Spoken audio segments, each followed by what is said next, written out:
కావాలని ఆశపడతాం. అప్పుడు నీలో ఉన్నటువంటి పాపం ఆయన కుమారుడైన యేసుక్రీస్తు తీసివేస్తాడు. ఆయన రక్తంతో కడిగేస్తాడు. కాబట్టి నువ్వు పరిశుద్ధుడుగా చేర్చబడతావు. కాబట్టి నీలో పాపం ఉన్నప్పుడు నువ్వు దేవుని చూడలేవు.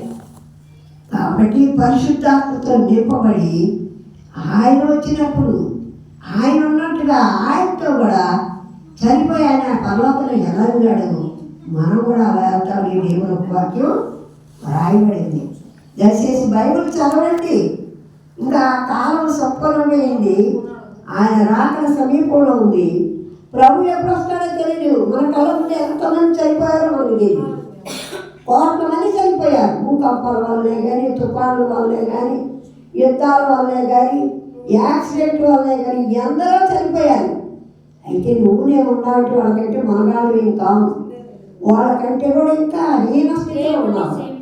అయితే మనం ప్రేమించాడు దేవుడు.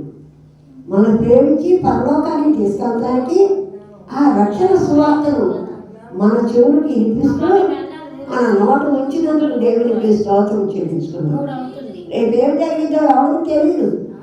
ఆ దినము రాకముందే ప్రభుని సేవించు, యేసునందు విశ్వాసించు. నమ్మిన వారికి మోక్షం, నమ్మని వారికి నిత్య నరకం. ఈ రెండే మార్గాలు. ఒకటి మోక్షం, రెండు నరకం. ఈ